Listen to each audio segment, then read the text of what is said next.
רמת הסבלנות ורמת השלווה ורמת הרוגע, הנתינה והרצון שלי להשקיע יותר זמן עם המשפחה, עם הילדים, זה משהו שבאמת אי אפשר אפילו לתאר את השינוי שאני עשיתי.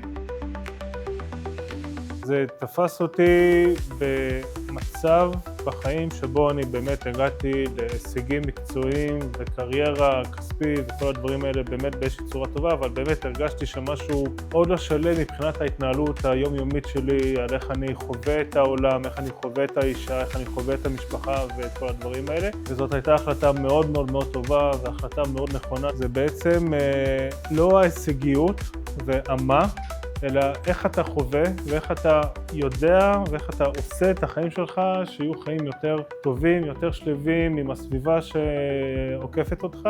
וזה הפיינל טאץ' המאוד ייחודי, המאוד מעניין, שבאמת היה חסר לי. התפיסה שלהם היא מאוד אנושית, היא מאוד משפחתית, וזה משהו שבאמת גם במסגרת הקודמת לא היה לי. אני כן מרגיש שגיא ויונתן נתנו לנו ולי באופן אישי המון כלים בשביל לעבור את כל המשוכות, את כל המכשולים האלה, ואני באמת מרגיש שאני נמצא באיזשהו מקום אחר ביחס שלי ובהתנהלות היומיומית שלי עם המשפחה. אם זה פעם היה, תנו לי לסיים את הסוף שבוע, לחזור אל המשרד, ככה קצת להתאוורר.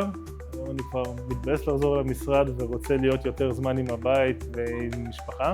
לגמרי ממליץ, כי זה באמת life changing experience. זה באמת משהו שבאמת נותן כלים פרקטיים וכלים אמיתיים, שבאמת כאילו יכולים באמת לעזור לך ולשנות את החיים שלך ב-180 מעלות.